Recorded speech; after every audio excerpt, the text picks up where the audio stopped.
Hello, friends. Hope you all are doing good and taking care of yourself and your parents.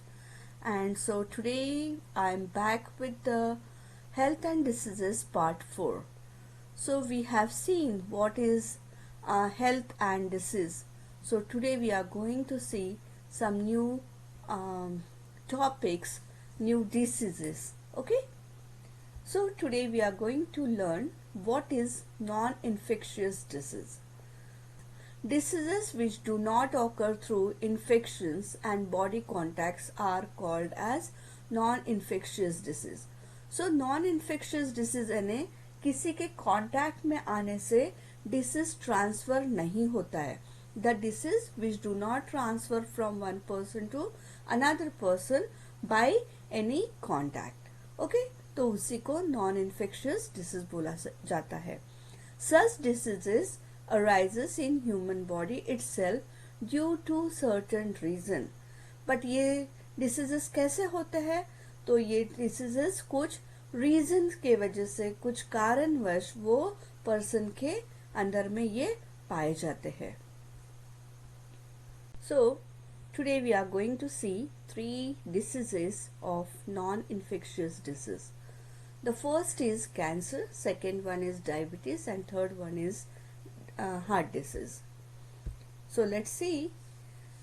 So if you see in this picture, you will see there are various types of diseases, diseases. Diabetes, cancer, chronic lung diseases, other non-communicable diseases, that is NCDs, heart disease and stroke, physical inactivity, alcohol abuse, tobacco, unhealthy habit और unhealthy diet. Okay, so जो आप ऊपर में जो diseases देख रहे हैं जैसे हार्ट डिसीज एंड स्ट्रोक है जिसको हार्ट अटैक भी बोला जाता है, डायबिटीज बोला जाता है तो जिसको शुगर की बीमारी बोली जाती है, या कैंसर है, chronic lung diseases are there and other NCDs. NCDs means non-communicable disease. Non infectious disease को ही नॉन कम्युनिकेबल डिसीज भी बोला जाता है. अभी ये सारे डिसीज की जड़ क्या है? अभी ये आप जो झाड़ देख रहे हैं तो ये झाड़ ऊपर में आपको अलग अलग आपको फ्रूट्स, झाड़ों के फ्रूट्स कहाँ आते हैं? ऊपर में आते हैं. और जड़ कहाँ रहती है? जमीन के अंदर रहती है. तो ये सारे बीमारियों का जड़ क्या है? एक तो फिजिकल इनएक्टिविटी है, मीन्स जो फिजिकल एक्सरसाइज करते नहीं है या फिजिकल जो भी हमारी एक्टिविटीज होना चाहिए वो अगर हम इग्नोर करते हैं या उसको बिल्कुल भी करते नहीं है तो उसका एक रीजन हो सकता है. Second one, alcohol abuse. Alcohol means जो अल्कोहलिक ड्रिंक्स लेते हैं लाइक शराब पीना या उस प्रकार के अगर कुछ ड्रिंक्स लेते हैं तो अलग अलग प्रकार के बीमारियां हो सकती है. कंजम्पशन ऑफ टोबैको, तंबाकू खाना, गुटखा खाना, that may also be a cause for the various diseases. And unhealthy diet. Unhealthy diet means जिसमें जंक फूड आता है, जिसमें जो हमने फ्रूट्स एंड वेजिटेबल्स खाना चाहिए अगर वो हम नहीं खाते हैं तो ये सारे चीज जो हमको जड़ में दिख रही है, those may be the cause for the various diseases. Okay, so hope you have understood what is the non communicable disease. Or so today we are going to see the first non communicable or non infectious disease, that is cancer. Cancer is uncontrolled and abnormal cell growth is called as cancer. तो cancer क्या होता है? Uncontrolled, जिसको हम control नहीं कर सकते हैं. तो किसको हम कंट्रोल नहीं कर सकते हैं? Abnormal cell growth is called cancer. तो जो सेल्स हमारे हर एक के बॉडी में सेल्स होते हैं, because we all know that every individual, every organism is made up of cell, because cell is a functional, basic functional and structural unit of life. तो हर एक के बॉडी में सेल होते हैं, बट जब ये सेल्स बहुत ज्यादा नंबर में मल्टीप्लाई होते हैं बहुत रैपिडली फास्ट ग्रो होते हैं और वो एबनॉर्मल टाइप के होते हैं, तो उसको हम कंट्रोल नहीं कर सकते हैं और उसी को क्या बोला जाता है, कैंसर। ग्रुप और lumps of cancerous cell is called as malignant tumour. अभी जहाँ पे ग्रुप बहुत सारे सेल्स जो कैंसरस सेल्स होते हैं वो बहुत ज़्यादा ग्रुप में फॉर्म हो जाते हैं या गठान टाइप फॉर्म हो जाते हैं, इकट्ठे हो जाते हैं, and that may be a cancerous cell, so that can be called as tumour.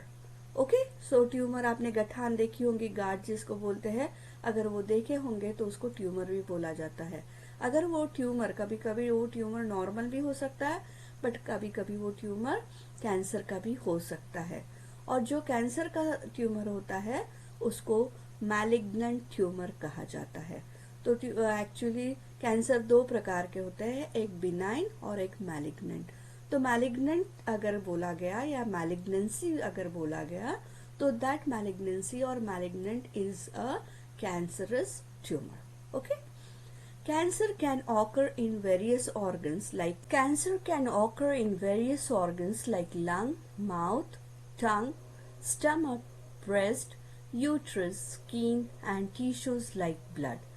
तो कैंसर ये कहीं पे भी हमारे शरीर में हो सकता है, जैसे लंग कैंसर होता है, mouth cancer, tongue cancer, stomach cancer, breast cancer और यूट्रस कैंसर, ये फीमेल्स में देखा जाता है, विमेन्स में देखा जाता है। Skin and tissues like skin cancer and tissues cancer means हमारा जो ब्लड है ये क्या है, ये टिश्यू है, इसलिए वो ब्लड कैंसर या टिश्यू कैंसर भी बोला जाता है।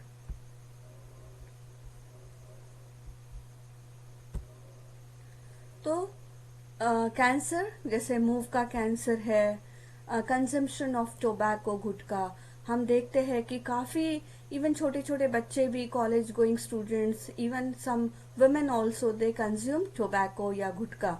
और वो गुटखा या टोबैको, उसमें निकोटीन नाम का एक ये रहता है, केमिकल होता है, और वो अगर बहुत ज़्यादा पैमाने पे अगर उसको कंजम्पशन किया जाए या उसको खाया जाए तो आगे वाले व्यक्ति को क्या हो सकता है, कैंसर हो सकता है। तो to have to eat like tobacco या गुटखा या उसका कंजम्पशन करना is a very dangerous thing for the person. Smoking, alcoholism, lack of fiber content, fruits and leafy vegetable in food. तो स्मोकिंग साथ में हम जैसे देखें कि consumption of tobacco and gutkha is very harmful and dangerous. Same way smoking tobacco या smoking, जो भी स्मोकिंग किया जाता है वो अल्कोहलिज्म, शराब पीना या कुछ अल्कोहलिक ड्रिंक लेना, या then lack of fibre content, fruits and leafy vegetable, जैसे ये क्या बोलते हैं उसको, फ्रूट्स जो रहते हैं और लीफी वेजिटेबल, हरी सब्जियां और फल जो होते हैं, इसमें फाइबर होता है, इसमें विटामिन्स भी होता है, इसमें मिनरल्स भी होता है। बट अगर वो फाइबर हम अच्छे लेते हैं तो हमारा डाइजेस्टिव सिस्टम हमारा बहुत अच्छा काम करता है, और अगर डाइजेस्टिव सिस्टम अच्छा है तो बाकी के भी पार्ट्स हमारे बॉडी के अच्छे रहेंगे। Excessive consumption of junk food, अगर कोई कोई लोगों को आपने देखा होगा कि उनको जंक फूड बहुत पसंद होता है क्योंकि वो बहुत ज़्यादा टेस्टी रहता है, उसमें ऐसे कुछ केमिकल्स होते हैं, सॉसेस रहते हैं कि जो हमको बहुत टेस्टी लगते हैं, but those are very very harmful for our body, that may work as a slow poison for the body. Okay, so हमने ये एक्सेसिव यानी बहुत ज़्यादा मात्रा में कभी भी ये खाना नहीं चाहिए। जैसे एक आध बार महीने में एक आध बार वगैरह ठीक है, बट कोई कोई लोग बिल्कुल रोज का रोज ही खाते हैं या हफ्ते में 5-6 बार खा ही लेते हैं, तो ऐसे लोगों को ये कैंसर होने के बहुत ज़्यादा चांसेस होते हैं।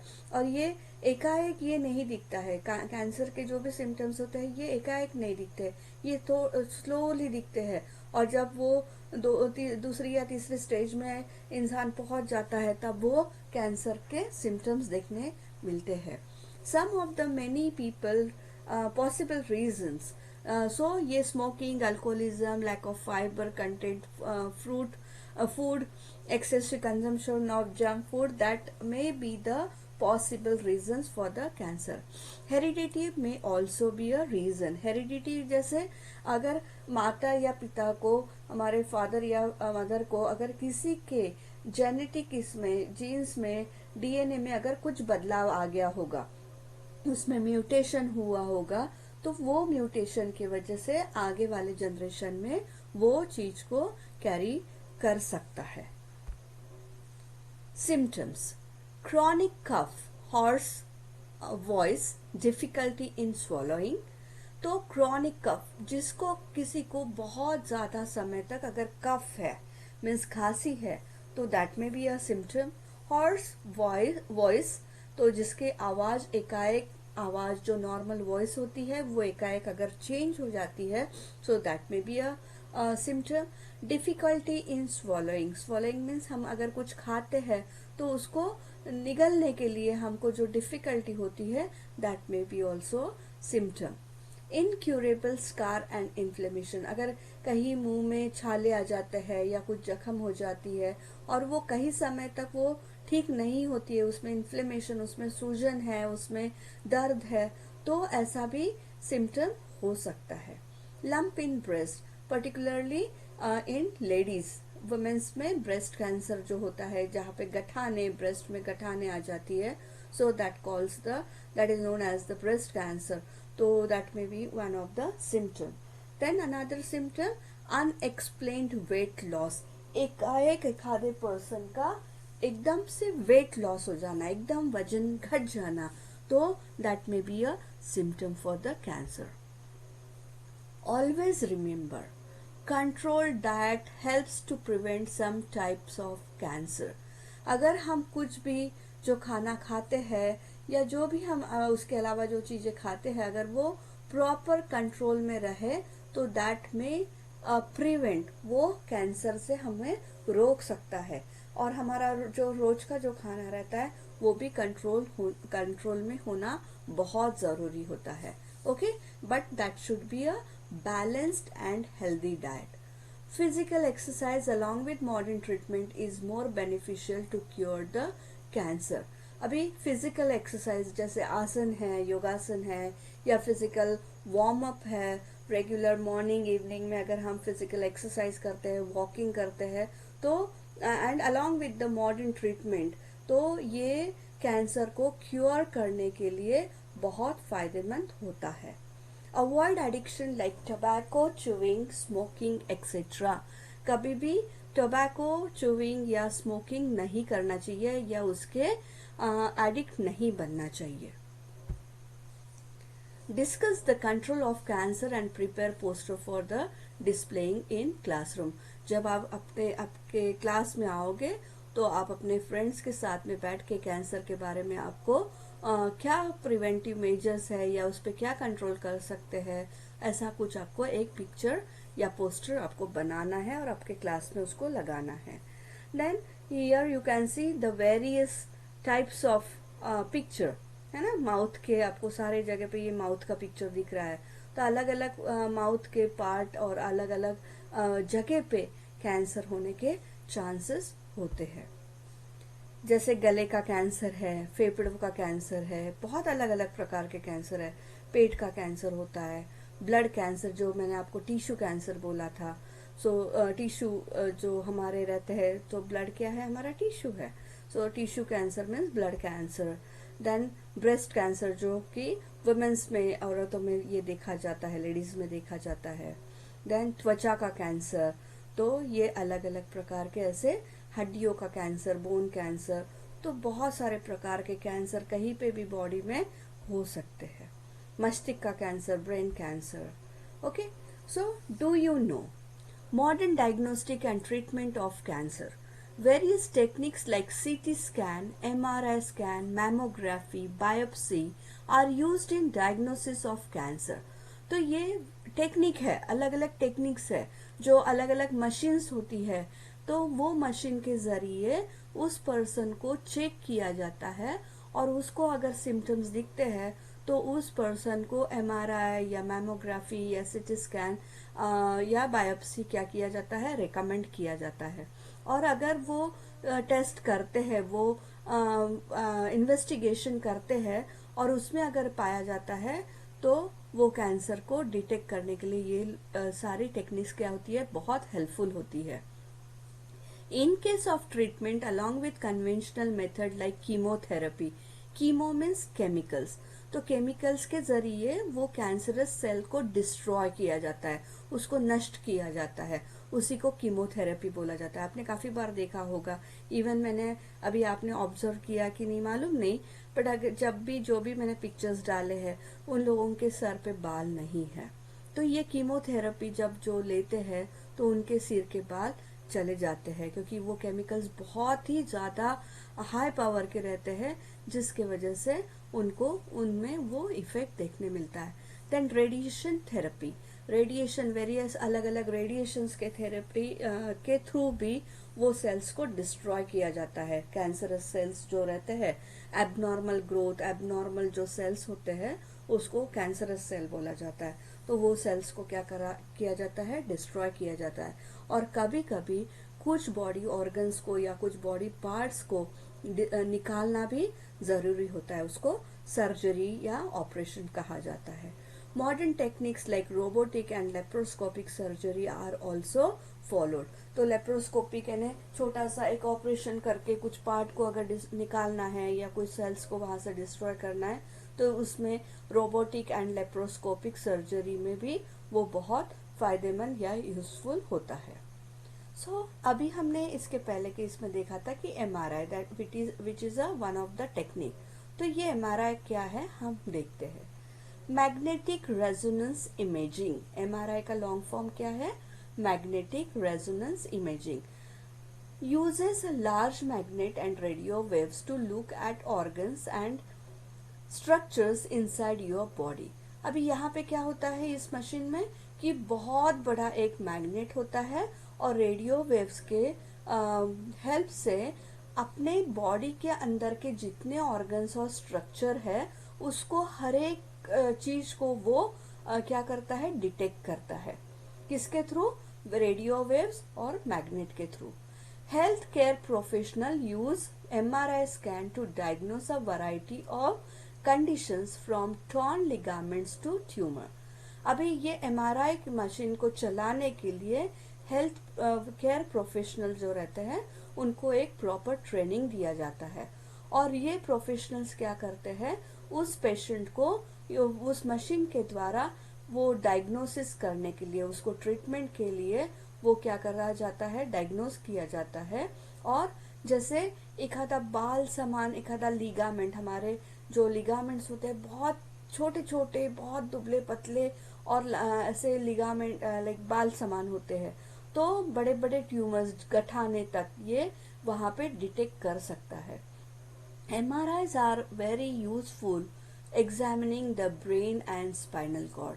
हमारा जो ब्रेन है और हमारा जो स्पाइनल कॉर्ड है, जो ब्रेन से लग के हुए जो स्पाइनल कॉर्ड हमारे बॉडी में आ रहा है और जिसमें हमारी सारी नर्व्स कनेक्ट रहती है, तो उसको एग्जाम करने के लिए ये बहुत ही ज़्यादा यूजफुल होता है.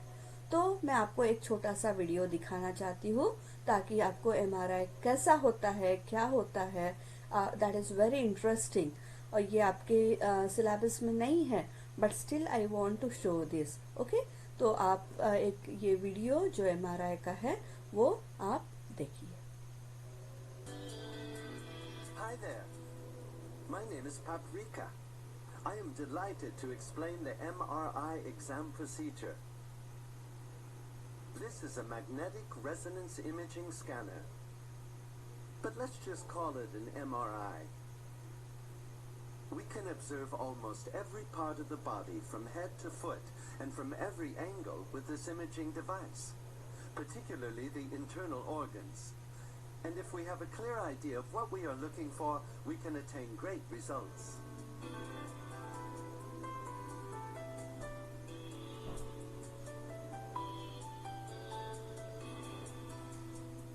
I've decided to show you a head scan in this film, but that's just one example. This scanner does not use X-rays, but a powerful magnetic field, like a giant magnet. We will use various settings to highlight details in black, or gray, or white. It all depends on what we are looking for. Please be reassured this scan is not dangerous.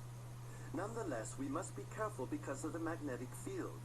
You know that magnets attract metal, so we should watch out for metallic objects. This is why your radiology technician will ask you if you have any metallic objects inside your body, like prostheses, pins, metal fragments, or a pacemaker. You know, a heart battery. Now it's time to undress and put on your hospital gown. Leave your glasses, metallic objects, and anything that could be affected by the magnetic field, like watches, credit cards, or cell phones, or there may be problems. You must also remove any dental apparatus. We also ask women if they are pregnant, so that we can take the necessary precautions. That's it.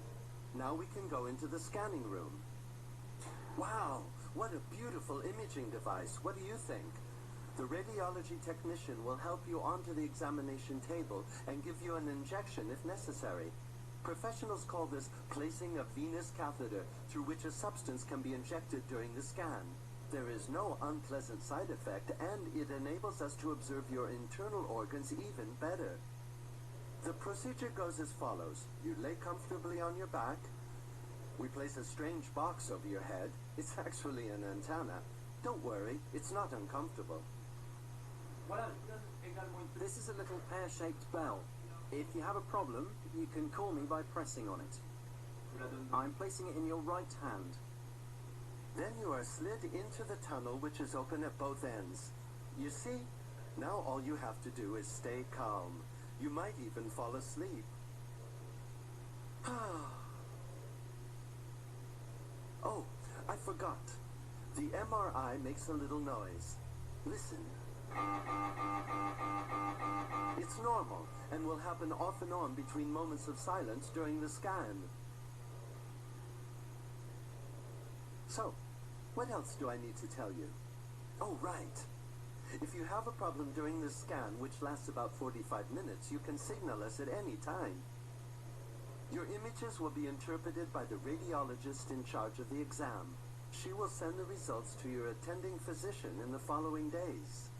You may already know this, but your insurance covers your MRI. You can sit up now. Careful, you might feel a little dizzy. The catheter will be removed, and you can leave when the exam is over. I hope that I've been clear enough. But if you have any questions at all, please don't hesitate to ask us. And in any case, it will all be re-explained. Thank you. Hope you have enjoyed what is MRI and how it works. Okay, and here you have seen the robotic also. Activity. Make a list of at least 5 people. ऐसे 5 लोगों का आपका एक list बनाना है. That is आप घर में रहते हुए आप ये एक्टिविटी आराम से कर सकते हैं. तो ये एक्टिविटी में आपको क्या करना है? Do you remember any person drinking the sugar free T और अवॉइडिंग कंजम्पशन ऑफ स्वीट्स? आपने कभी ऐसा आजमाया क्या, कभी एक्सपीरियंस किया है क्या कि कोई कोई लोग चाय में शक्कर लेना नहीं लेते हैं, या कुछ स्वीट्स होते हैं, जैसे हमारे घर में काफ़ी सारी चीज़ स्वीट्स बनती है, तो वो स्वीट नहीं खाना पसंद करते हैं, या वो पसंद होने के बाद में भी वो खा नहीं सकते हैं. तो ऐसे कुछ लोगों को आपको लिस्ट बनाना है. What may be the possible reason for this? तो आपको ये एक्टिविटी दी है जिसमें आप 5 लोगों के नाम लिखोगे, उनकी उम्र लिखोगे, वो मेल है या फीमेल है वो लिखोगे, और वो क्यों शुगर नहीं लेना पसंद करते हैं उसका आप रीज़न लिखोगे. ओके, तो that will be an activity for you all. You have to write 5 people name, age, are they female or male, and why they don't consume sweets or they don't want to have sweet or sugar in their tea. Okay, so what may be the possible reason, you will know. So this is a small warming up activity for our next disease, for our next topic. Okay, so this is diabetes. Okay शायद आपको ध्यान में आ गया होगा कि मैं diabetes के बारे में बोल रही थी. The hormone insulin produced in pancreas control the level of sugar glucose in blood. If insulin is secreted in low quantity, glucose level cannot be controlled. This disorder is called as diabetes. अभी हमारे body में एक pancreas, हमारा जो liver होता है, liver और spleen के बाजू में पैनक्रियाज होता है, बहुत छोटा सा एक बॉडी स्ट्रक्चर होता है, और वहाँ पे इंसुलिन नाम का एक हार्मोन प्रोड्यूस होता है. और ये इंसुलिन क्या करता है, हमारे ब्लड में ब्लड शुगर होता है, ग्लूकोज होता है जिसको शुगर कहा जाता है. ओके, और उसको कंट्रोल करने का काम ये इंसुलिन करता है. बट कभी कभी अगर ये इंसुलिन कम मात्रा में अगर वहाँ पे तैयार होता है तो वो ग्लूकोज को कंट्रोल करने में उसको तकलीफ होती है या उसको कठिनाई आती है, और उसी को वही बीमारी को डायबिटीज कहा जाता है. ओके, तो आपने ये भी देखा होगा कि किसी किसी को इंसुलिन की डायबिटीज की दवाई ओरली भी लेते हैं, मीन्स लाइक टैबलेट के फॉर्म में लेते हैं, या कोई लोग उसको इंजेक्शन के फॉर्म में उनको लेना पड़ता है. अगर उन्होंने नहीं लिया तो उनकी तबीयत खराब हो जाती है. Symptoms which cannot be ignored: frequent urination at night, increased obesity or weight loss. Reasons for diabetes: heredity, obesity, lack of physical exercise, mental stress. अभी ये डायबिटीज के लिए क्या सिम्टम्स होते हैं, हमने देखा है शुरुआत में कि हर डिसीज के अलग अलग सिम्टम्स होते हैं, तो वैसे ही ये डायबिटीज के लिए भी सिम्टम्स होते हैं, जिसमें है फ्रीक्वेंट यूरिनेशन एट नाइट. वो एक आधे पर्सन को बार बार यूरिन को जाने के लिए लगता है, तो वो एक सिम्टम डायबिटीज का हो सकता है. इंक्रीज्ड ओबेसिटी और weight loss. Reason for diabetes, तो एक आधे पर्सन को एकाएक से उसका वेट बढ़ जाना है या एकाएक उसका वेट कम हो जाना, ये भी एक सिम्टम क्या होता है, डायबिटीज का होता है. रीजन फॉर डायबिटीज, तो रीजन क्या क्या हो सकते हैं, हेरिडिटी, यानी हमारे जो पहला जनरेशन होता है उनको अगर डायबिटीज होता है तो हो सकता है उनके वजह से दूसरे जनरेशन में वो हेरिडिटी वो डायबिटीज का आएगा. ओबेसिटी यानी बहुत ज्यादा मोटापा या बहुत ज्यादा वेट बढ़ना, तो उसको ओबेसिटी बोला जाता है. लैक ऑफ फिजिकल एक्सरसाइज, जो फिजिकल एक्सरसाइज नहीं करता है या फिजिकल एक्सरसाइज की कमी, उसी को लैक ऑफ फिजिकल एक्सरसाइज बोला जाता है. और मेंटल स्ट्रेस, जिसको बहुत मानसिक तान या मानसिक तनाव जो बोला जाता है, that may also cause the diabetes. So these are all the symptoms of diabetes. Do you know India has largest number of diabetes patients in the world. At present, approximately 7 crore diabetes patients are present in the country. हमारे जो 137 करोड़ की जो population है हमारी इसकी India की, उसमें 7 करोड़ जो लोग हैं ये डायबिटीज से पीड़ित है, डायबिटीज के पेशेंट है. सो and India has largest number. हमारा दुनिया में Approximately 7 million people around the world die from heart attacks every year. And cardiovascular disease, which causes heart attacks and other problems like strokes, is the world's leading killer. So what causes a heart attack? Like all muscles, the heart needs oxygen, and during a heart attack, it can't get enough. Fatty deposits, or plaques, develop on the walls of our coronary arteries. Those are the vessels that supply oxygenated blood to the heart. These plaques grow as we age, sometimes getting chunky, hardened, or inflamed. Eventually, the plaques can turn into blockages. If one of the plaques ruptures or cracks, a blood clot will form around it in minutes, and a partially closed artery can become completely blocked. Blood flow is cut off to the cardiac muscle, and the oxygen-starved cells start to die within several minutes. This is a myocardial infarction, or heart attack.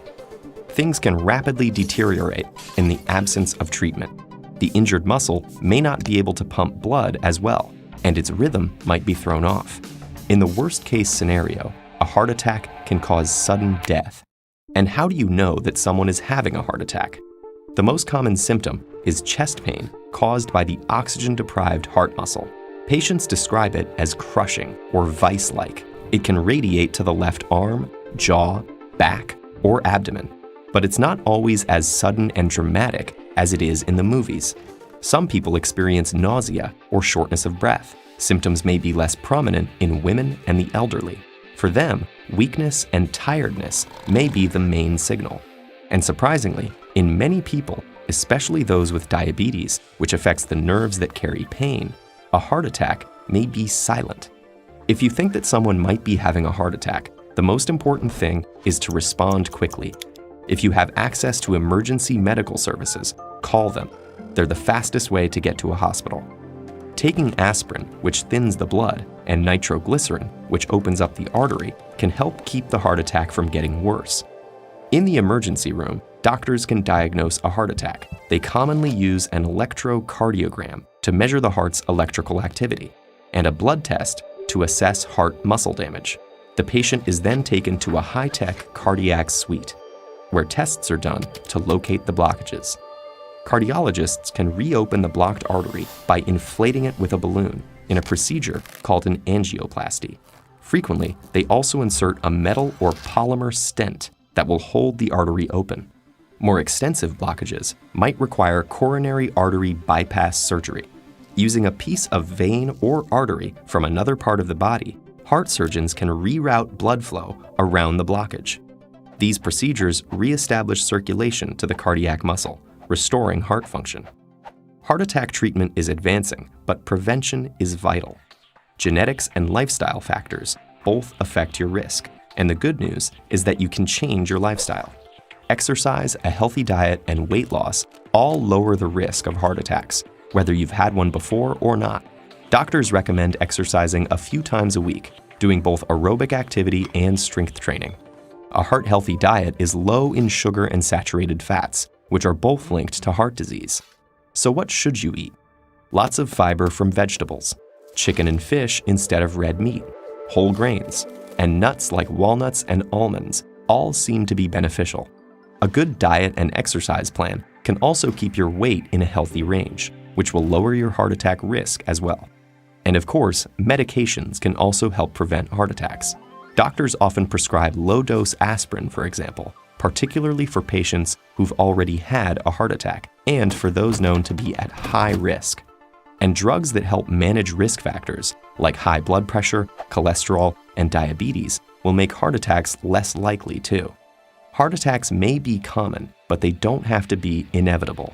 A healthy diet, avoiding tobacco use, staying fit, and enjoying plenty of sleep and lots of laughter all go a long way in making sure your body's most important muscle keeps on beating. About heart disease. Efficiency of the heart decreases due to decreased blood supply and thereby oxygen and nutrient supply to the heart muscles. Efficiency of the heart decreases due to decreased blood supply. जब हमारा जो heart होता है हमारा, उस heart के तरफ blood का फ्लो होता है, सप्लाई होता है, और अगर वो सप्लाई ब्लड का कम हो जाए या साथ में ऑक्सीजन और जो न्यूट्रिएंट्स होते हैं वो अगर हार्ट के तरफ कम पहुँचे या उसका सप्लाई नहीं हुआ ठीक से, तो हमारा हार्ट की जो एफिशिएंसी है, जो स्ट्रेंथ होती है या जो ताकतवर हार्ट जो होता है वो कमज़ोर होने लग जाता है। तो इसलिए हार्ट के तरफ प्रॉपर ब्लड सप्लाई होना चाहिए, साथ में ऑक्सीजन और न्यूट्रिएंट्स के भी पहुंचना बहुत ज़रूरी है। अगर वो ठीक से पहुंचे तो हार्ट जो मसल से बना है या हार्ट के मसल्स जो है वो स्ट्रॉन्ग बने रहते हैं, अदरवाइज हार्ट कमजोर होते रहता है. Due to this heart has to perform more work that leads to stress on it. हमने अभी देखा है कि अगर हार्ट के तरफ प्रॉपर ब्लड सप्लाई नहीं हुआ तो हार्ट क्या होगा, कमजोर होगा. और जब वो हार्ट काम करता है तो उसमें काम करने की वजह से लोड आएगा, वो हार्ट पे स्ट्रेस आएगा और उसके वजह से हार्ट अटैक आता है. एंड दिस में कॉज हार्ट अटैक. और वही रीजन की वजह से हार्ट कमजोर हो जाता है और फिर हार्ट में गड़बड़ी होने की वजह से दिस में कॉज हार्ट अटैक या उसको स्ट्रोक भी बोला जाता है. If someone has heart attack, immediate consultation of doctor and treatment is necessary. By chance किसी को हार्ट अटैक आ जाता है तो तुरंत क्या करना है, immediate consultation of doctor and treatment is necessary. immediate हमको डॉक्टर को कांटेक्ट करना है या ट्रीटमेंट देना है ताकि वो पर्सन के हार्ट में और कुछ इशू ना हो.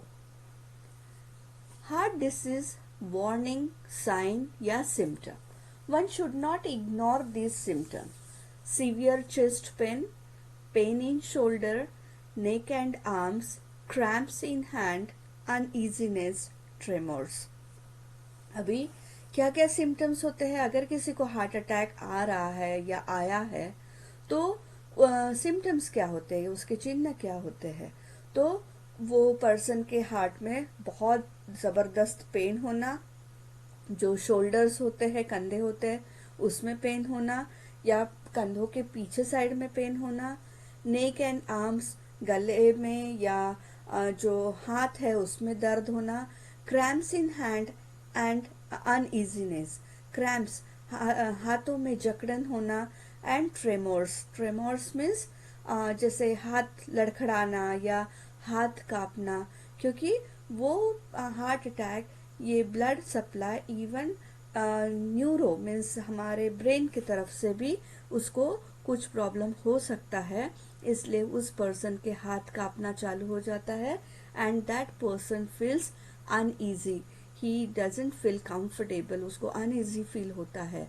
तो chest pain, feeling sick, stomach pain, feeling sweaty, leg pain, arm pain, jaw or back pain, choking sensation, swollen ankles, extreme fatigue, irregular heartbeat, ये सारे के सारे सिम्टम्स के होते हैं, हार्ट अटैक के होते हैं. सो इसमें से कोई भी सिम्टम अगर आज आपके आजू बाजू में किसी को या आपके किसी के साथ में अगर ऐसा होता है, so these are the sign and symptoms of heart attack.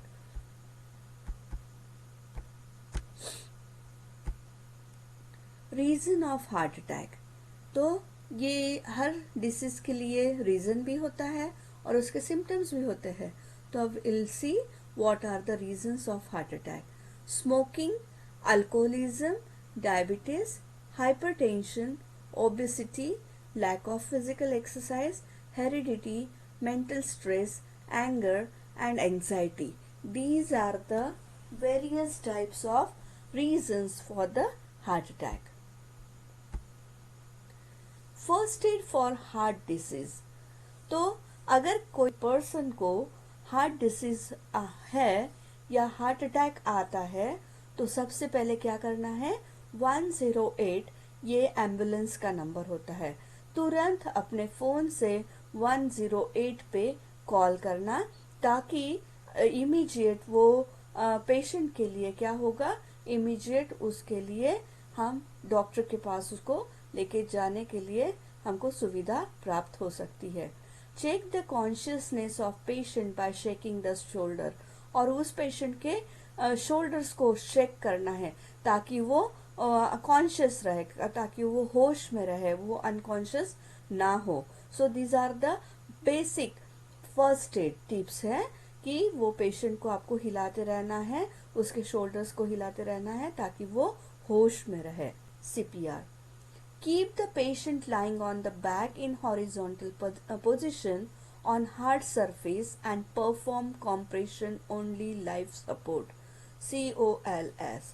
In this press the center of the thorax for at least 30 times at the rate of 100 to 120 strokes per minute.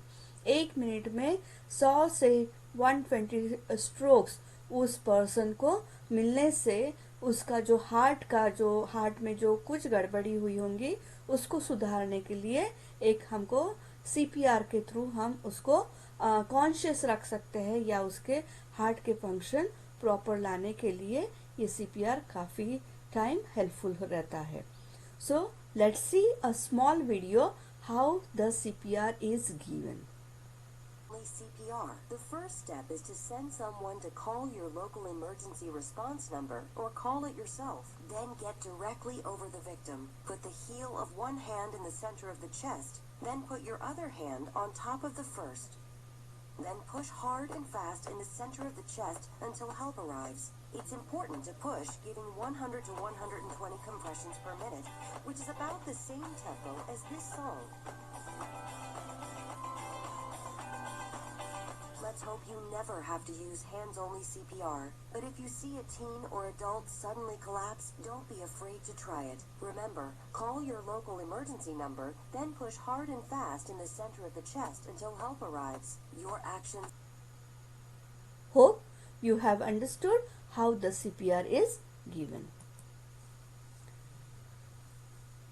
First aid for heart disease that we already have seen just now. Then heart diseases. Heart diseases के अंदर में क्या क्या होता है? Angioplasty, bypass surgery, open heart surgery, installation of pacemaker, installation of stent, heart transplant. अगर किसी person को हार्ट डिसीज हो जाता है तो उसको अलग अलग तरीके से, ये जो 6 तरीके दिए हैं उसमें से जो भी उसको प्रॉब्लम होगा उसके अकॉर्डिंग उसको आइदर उसको एंजियोप्लास्टी किया जाता है या उसको bypass surgery, open heart surgery या इंस्टॉलेशन मीन्स एक आर्टिफिशियल एक इंस्ट्रूमेंट हार्ट में रखा जाता है जो कि एक बैटरी के टाइप वो हार्ट के लिए काम करता है, इंस्टॉलेशन ऑफ स्टेंट या heart transplant. So these are the various techniques used for the heart diseases to recover. Collect information. Have you ever seen your grandparents taking dictation? Discuss about it with them. Collect information from your grandparents about use of aloe vera, turmeric, ginger, garlic as medicines. तो ये आपको information यहाँ पे collect करना है. Internet, my friend. Collect the information about different methods of treatment like Ayurveda, homeopathy, natural healing, allopathy, यूनानी etcetera. तो यहाँ पे अलग अलग पैथीज दिए हैं, जैसे होम्योपैथी है, नेचुरल हीलिंग है, एलोपैथी है, यूनानी है, आयुर्वेदा है. तो ऐसे अलग अलग पैथी के से पेशेंट को ठीक करा जाता है. सो वो कौन सी पैथी है और उसके नाम तो यहाँ पे दिए हैं, बट वो एग्जैक्टली क्या है वो आप अपने इंटरनेट से उसको ढूंढ सकते हैं. Then comes misuse of medicine. Misuse of medicine is a very important part of the health and diseases. Sometimes some people take the medicine without prescription of doctor. अभी काफ़ी बार ऐसा देखा गया है कि एक आध बार डॉक्टर के पास गए हैं और फिर डॉक्टर ने एक आधा मेडिसिन लिख के दिया है, प्रिस्क्रिप्शन, जो कागज पे मेडिसिन का लिस्ट बनाया जाता है उसको प्रिस्क्रिप्शन बोला जाता है. तो जब डॉक्टर कोई प्रिस्क्रिप्शन देते हैं तो वो डॉक्टर के अंडर सुपरविजन में दिया जाता है. बट कभी कभी ऐसा देखा गया और ऐसे काफ़ी लोग हैं, करीब 11 crore people are there in the world that they take medicine by their own. वो कोई भी डॉक्टर की सलाह ना लेते हुए वो खुद ही अपने मन से ही कुछ भी मेडिसिन ले लेते हैं. ओवरडोज ऑफ मेडिसिन में अफेक्ट अवर बॉडी. अगर वो मेडिसिन उसका ओवरडोज हो जाता है, मीन्स लिमिट के बाहर अगर वो मेडिसिन हमारे बॉडी में जाता है, so what will happen, it will affect in a wrong way in our body. For example, Overdose of painkiller may damage nervous system, excretory system, liver.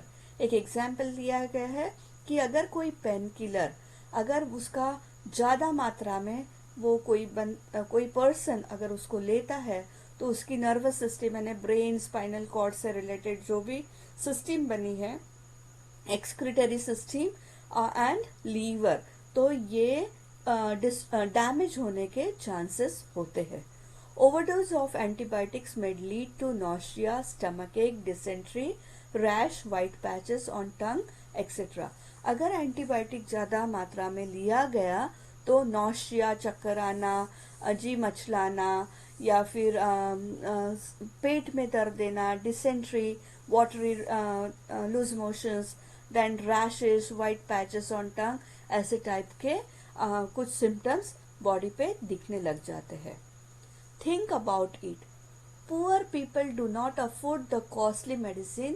Is there any alternative for this? Which one? तो अभी हमारे country में, हमारे देश में ऐसे काफ़ी लोग हैं कि जो बहुत गरीब है कि वो एक वक्त की रोटी भी नहीं खा सकते हैं. तो हम अगर जब मेडिसिन लेने जाते हैं तो कम से कम एक दवाई 50, 100, 150 रुपए की होती है. तो ऐसे जो गरीब लोग रहते हैं वो इतनी महंगी दवाई नहीं ले सकते हैं. तो ऐसे लोगों के लिए जेनेरिक मेडिसिन करके एक स्टोर होता है, एक पर्टिकुलर स्टोर होता है, उसमें जेनेरिक मेडिसिन का बोर्ड लगा रहता है और वहाँ पे जनरल मेडिसिन मिली जाती है जो कि हाई क्वालिटी या बड़े बड़े कंपनीज के लेबल लगे होते हैं. वो मेडिसिन के कंटेंट और ये जेनेरिक मेडिसिन के कंटेंट सेम होते हैं, बट जेनेरिक मेडिसिन का एक डिफरेंस ये है कि ये जेनेरिक मेडिसिन में पेटेंट नहीं होता है. पेटेंट ना होने की वजह से ये दवाइयाँ, ये मेडिसिन बहुत सस्ते में मिलती है और ये भी उसी क्वालिटी के कंपैरिजन में बहुत अच्छी होती है. सिर्फ उसमें कोई भी पेटेंट नहीं लगा रहता है, उसमें कोई भी ऐसे कॉपीराइट नहीं रहता है, ताकि वो उस वजह से उसकी कॉस्ट कम होती है. और ऐसे मेडिसिन जो गरीब लोग होते हैं या जो इकोनॉमिकली बैकवर्ड है वो लोग इजीली उसको अफोर्ड कर सकते हैं. And so production cost of this medicine is very low due to fewer expenses on research as their formula is readily available. और ये जो भी फार्मासिस्ट है या जो भी जिन्होंने भी रिसर्च किया है इससे रिलेटेड, ये मेडिसिन से रिलेटेड, वो उसके जो एक्सपेंस होता है वो बहुत कम होता है और उस वजह से उसका जो फॉर्मूला होता है वो रेडीली इजीली अवेलेबल हो जाता है और उस वजह से इस मेडिसिन की कॉस्ट कैसी होती है, कम होती है. Use of ICT. You can easily obtain the generic medicine using mobile app like Health Cart and Jan Samadhan. Download those app on your mobile and use it if necessary. अभी हर एक के पास, अभी हम देखते हैं कि हर एक के पास में सेल फोन होता है, मोबाइल होता है, और अगर हम लोग अपने मोबाइल पे हेल्थ कार्ट या जन समाधान नाम का मोबाइल ऐप अगर हम डाउनलोड करते हैं तो ये मेडिसिन, ये जेनेरिक मेडिसिन जिसको जनरल मेडिसिन भी कहा जाता है, वो इजीली वहाँ से हम ऑनलाइन ऑर्डर करके हमको इजीली घर तक पहुँच सकती है. Lifestyle and diseases. Lifestyle includes the daily routine and the type of food. Nowadays, habits like staying in bed till late morning and going to bed late in night, frequent changes in meal timings, lack of physical exercises, consumption of junk food, etc. have been increased. Due to this, such people are getting sick frequently. Now this day, if we see, the lifestyle has become so much changed. Our daily routine, right from morning till the night, our daily routine is also either very busy or very lazy or very late. And we are very lazy people, हम लोग बहुत आलसी लोग होते हैं। तो जैसे देर रात तक सोना नहीं, या फिर मॉर्निंग में बहुत लेट उठना, frequent changes in meal timing, कभी भी दिन में कभी भी खाना, और फिजिकल एक्सरसाइज का अभाव हमारे डेली लाइफस्टाइल में। Then consumption of junk food, हमने पहले भी देखा है कि जंक फूड की वजह से काफ़ी बीमारियां होती है। तो ये सारे वजह से क्या होता है कि वो पर्सन फ्रिक्वेंटली यानी बार बार वो बीमार होता है। If frequency of becoming sick is to be lowered, people should follow right lifestyle. It must include sufficient sleep, right food, yogasanas, pranayam, and physical exercise. Physical exercise should also be as per one's own capacity. अभी हमारी अगर अच्छी हमको सेहत जीना है, हमको अच्छा life जीना है, तो हमारी सेहत बहुत अच्छी होनी ज़रूरी है। तो उसमें क्या क्या होना चाहिए? सफिशिएंट स्लीप, यानी कम से कम एक पर्सन ने 7 से 8 घंटा रोज नींद लेना बहुत ज़रूरी होता है। राइट फूड, राइट फूड यानी बैलेंस्ड डाइट, प्रॉपर फूड जिसमें fruits, vegetable, greeny vegetable, milk, egg, सबका उसमें प्रॉपर बैलेंस फूड होना बहुत ज़रूरी होता है। प्रॉपर न्यूट्रिएंट्स वाला फूड होना बहुत ज़रूरी होता है। फिर योगास करना चाहिए, प्राणायाम करना चाहिए, और फिजिकल एक्सरसाइज कर सकते हैं। तो ऐसे, और हर एक की, हर पर्सन टू पर्सन उसकी बॉडी की कैपेसिटी अलग अलग होती है, तो उसके कैपेसिटी के अकॉर्डिंग हर एक ने हर चीज़ ये करनी बहुत ज़रूरी है। प्राणायाम एंड योगासन should be perform under the expert supervision. See the videos of pranayama and योगासन।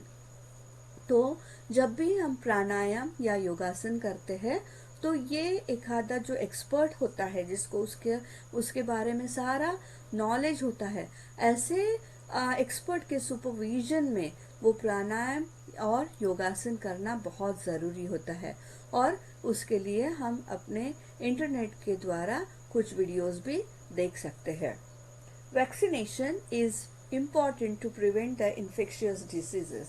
Collect the vaccination schedule chart from nearby clinic and study it. अभी मैंने आपको इसके पहले भी बताया कि वैक्सीनेशन क्या है। एक इंजेक्शन होता है, और वो इंजेक्शन क्या किया जाता है, हमारे बॉडी में इंसर्ट किया जाता है, या बॉडी में वो वैक्सीन दिया जाता है, जिससे जो भी इन्फेक्शियस डिसीजेस होते हैं वो हमसे दूर रहेंगे। तो ये वैक्सीनेशन क्या करता है, हमारे बॉडी में, हमारे ब्लड में ऐसे कई सोल्जर्स तैयार करता है, ऐसी आर्मी तैयार करता है, ताकि बाहर से कोई भी इन्फेक्शियस जर्म्स या कोई भी वायरस या बैक्टीरिया अगर एंटर करना भी चाहे, तो वो ज़्यादा देर तक वहाँ पे नहीं रह पाएगा, and immediately it get destroy. So vaccination is very important for prevention of various diseases. Collect the vaccination schedule chart from nearby clinic and study it. तो हर वैक्सीनेशन का एक प्रॉपर टाइम होता है, एक प्रॉपर एज में, proper time में कितना doses लेना चाहिए, ये एक स्केड्यूल बना रहता है, और उसका चार्ट रहता है।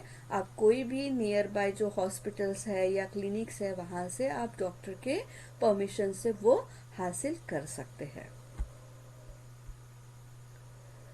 Do you no, government of India declared प्रधानमंत्री Jan Aushadhi Yojana on 1st July 2015.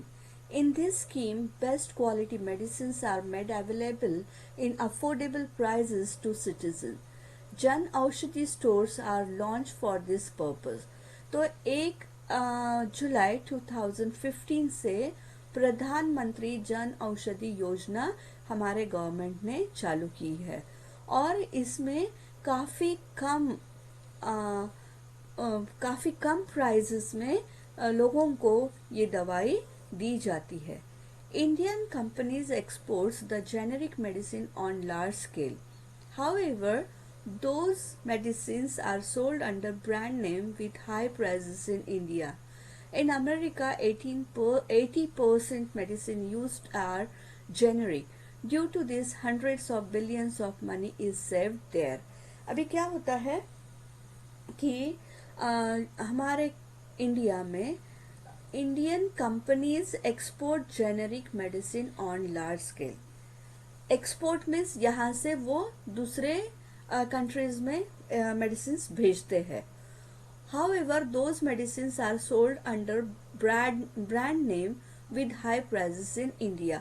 और उसी मेडिसिन को हमारे देश में बहुत ऊंची कीमतों पे उसको बेचा जाता है, क्योंकि वो बहुत बड़े बड़े ब्रांड, बड़े बड़े कंपनीज के नाम पे होते हैं. पर अगर अमेरिका में देखा गया तो अमेरिका में इसका उल्टा होता है. अमेरिका में 80% जो दवाई है वहाँ पे वो जेनेरिक होती है. जेनेरिक मीन्स जनरल मेडिसिन होती है, और उस वजह से लोगों को वहाँ के जो लोग होते हैं उनको सस्ते दाम में वो दवाई इजीली अवेलेबल हो जाती है. और उस वजह से due to this hundreds of billion of money is saved there. और उस देश में वो जेनेरिक मेडिसिन अवेलेबल करने की वजह से वहाँ के लोग मीन्स वहाँ का देश, वो देश करीब करीब बिलियंस में अपना पैसा सेव करता है. Let us celebrate health awareness days.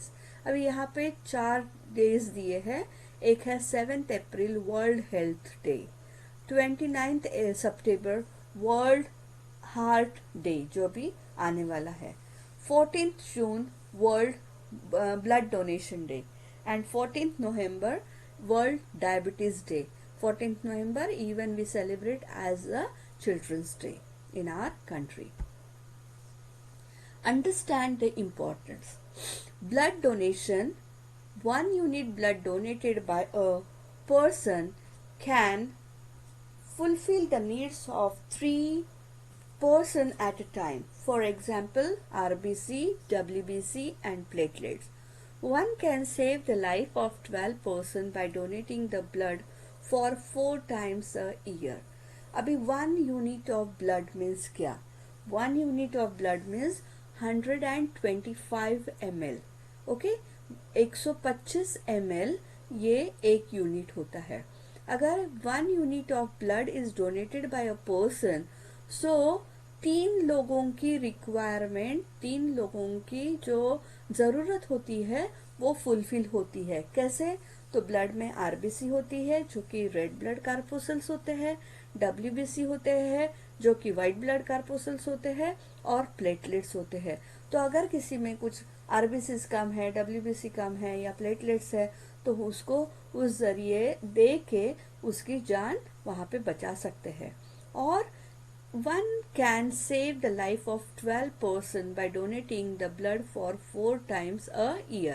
अगर एक पर्सन 4 बार साल में 4 बार अगर वो ब्लड डोनेट करता है तो वो 12 लोगों की जान बचा सकता है. एक साल में एक person, matured person and healthy person can donate blood for 4 times, and these 4 times blood can save the life of 12 person in a year. So ये कितनी बड़ी बात है. इसलिए बोला जाता है ना, रक्तदान सर्वश्रेष्ठ दान.